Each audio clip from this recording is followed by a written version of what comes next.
Hello and welcome to another episode of The Only Playbook. I am Sweetcar. I got Shovit and Shashot. We are all in the same house, in different rooms, recording at a bachelor trip, but the grind don't stop, guys. We are back on the podcast. We have a championship round week to preview. How are you guys feeling emotionally, mentally, physically after the couple of days we've had so far? Man, it's been, after skiing today, I am so exhausted. But as soon as we got this podcast started, I'm like, all right, let's go. Let's talk about football. So it's going to be a fun, conference matchup against two really good teams, or yeah, four really good teams. Yeah, it's been nice, except for the fact I have a massive headache right now from this elevation change. But yeah, it's going to be a fun weekend regardless because of all these games.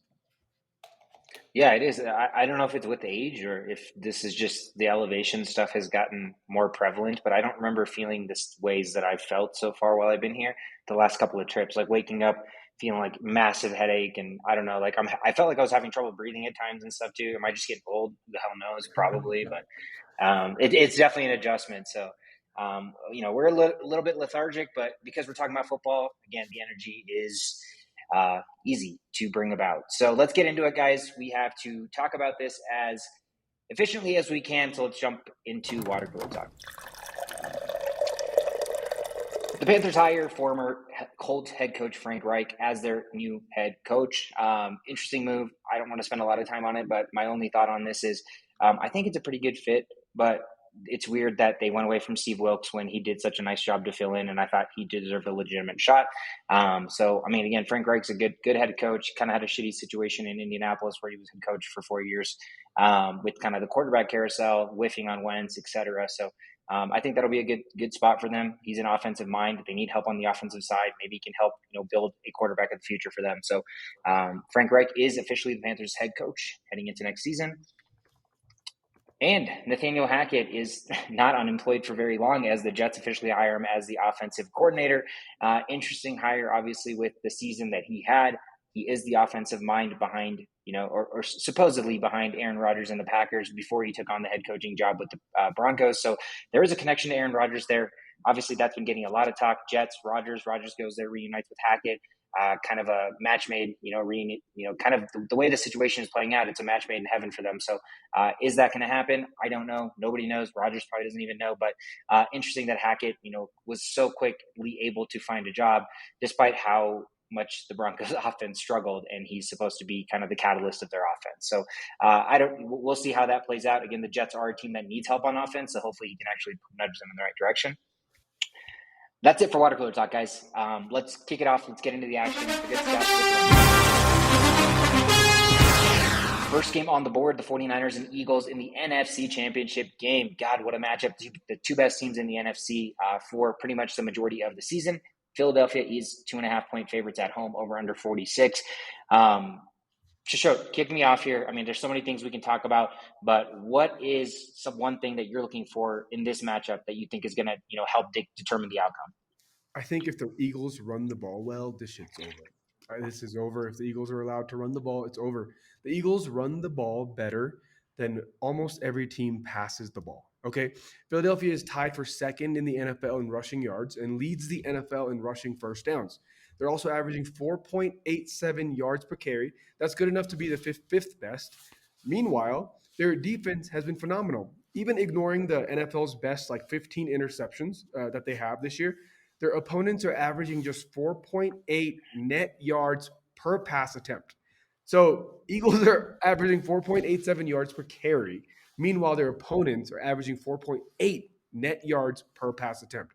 That's just domination. If they're allowed to run the ball well, this is going to be bad because the play action is just going to kill the 49ers. And I think that is the Eagles' formula. If you can do this, run the ball well, and hit them with a few play actions to these superstars out there, it's going to be tough for Purdy because this may end up being like a 4 or 5 touchdown game if they're allowed to run the ball well. And we haven't seen Purdy throw 4 or 5 touchdowns, right? So, I think it's good. That's going to be the biggest factor here. Yeah, and for me, last week we saw a 49ers offense that was really threatened by the Dallas Cowboys defense. And we talk about the Cowboys defense; it's pretty good. They're one of the top defenses in the league. And now you're facing an Eagles defense that, for their front four, we talk about it all year, like amazing front line, great cornerbacks. How are the 49ers and Brock Purdy going to match up and be able to be successful against this Eagles defense is going to be something that I just don't think that they have it in them. I mean, that one touchdown, like we talked about, that George Kittle pass and then the CMC run, like, that was the only touchdown that they had. So 49ers are going to have to figure out some way on offense to get points on the board, because the Eagles are scoring. Whether they run it, whether it's Jalen Hurts, but what do 49ers, how do they answer is going to be the biggest determination of whether or not they will actually be able to win this game, in my opinion. Yeah, this truly to me is a battle of the trenches. We look at the San Francisco 49ers defensive line and their offensive line, but let's start with the offensive line for the 49ers, right? You have obviously Trent Williams. He's one of the best tackles of all time. But on the other side, Trent Williams is going to be going up against Josh Sweat and Hassan Reddick. And we already talked about their defensive line with Fletcher Cox, the rotation they can use with Jordan Davis and the other old guys that they had signed. So there's no shortage of pass rush that the Eagles are going to be bringing. Trent Williams as the left tackle alone is not going to be able to stop this pass rush. They're going to have to utilize Kittle a lot because he's good at pass protection, but that's also going to limit a weapon for Purdy to look for in the middle of the field, right? And so I absolutely agree that the running game has to get established, but that's going to be established with the trenches.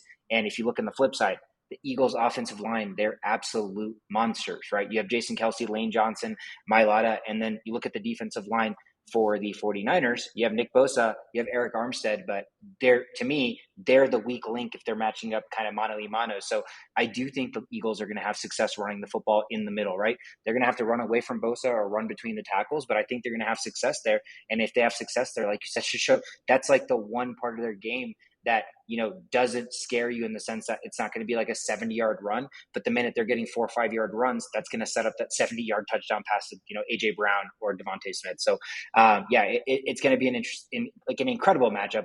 Again, it cannot be two of the more deserving teams in the NFC to get to play, so it's going to make for a great football matchup.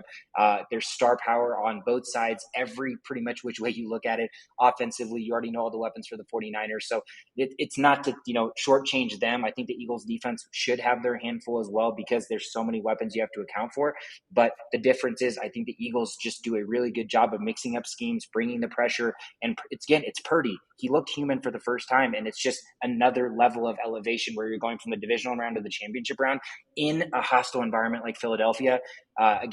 He's one of those guys that we're just going to keep being like, I'm just waiting for the other shoe to drop and I'm waiting for him to come back down to earth. And I think this is just a really, really tough matchup for him.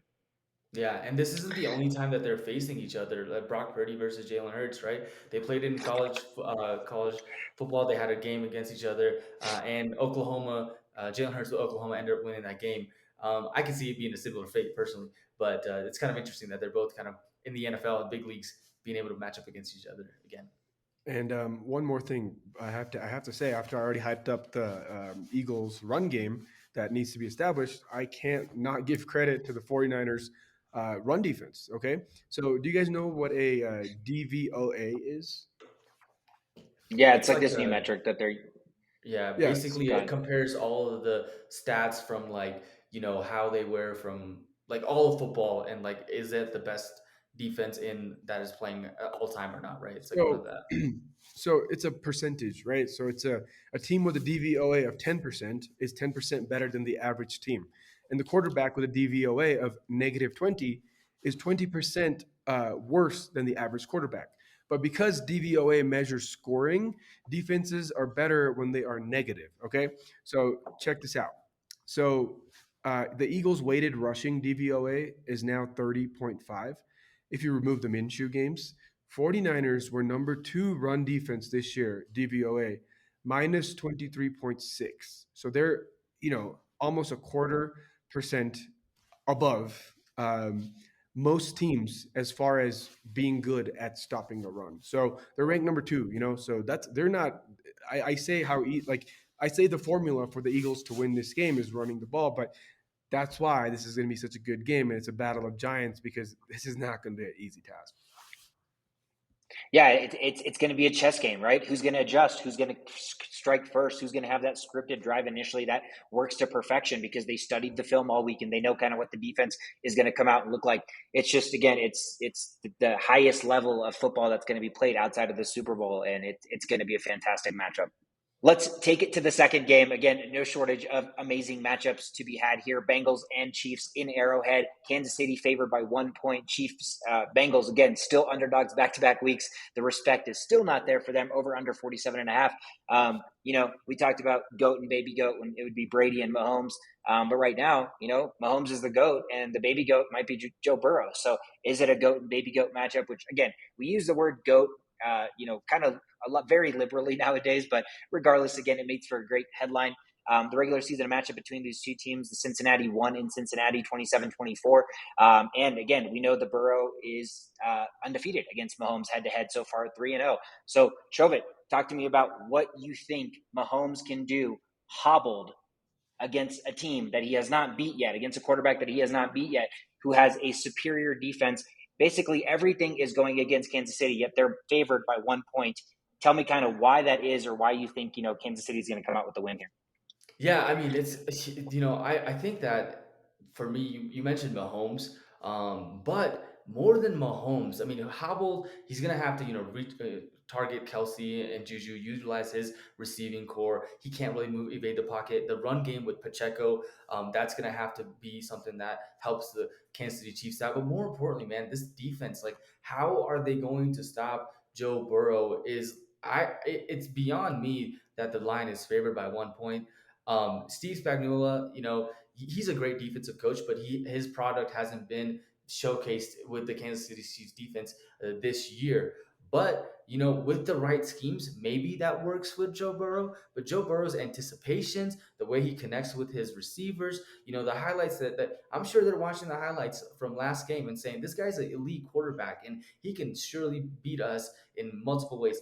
The only thing that I will say is that last week, when the Bengals played the Bills, there were two coverages that the Bengals showed that was kind of like a broken coverage, right? Where Chase was open right down the middle, and then the other one was, I think, Hayden Hurst did the screen pass. So, and he was wide open. So things like that. If Steve Spagnuolo, the Chiefs can be able to stop that and stop the crazy things that the Bengals offense does do as a team, then maybe they have a chance.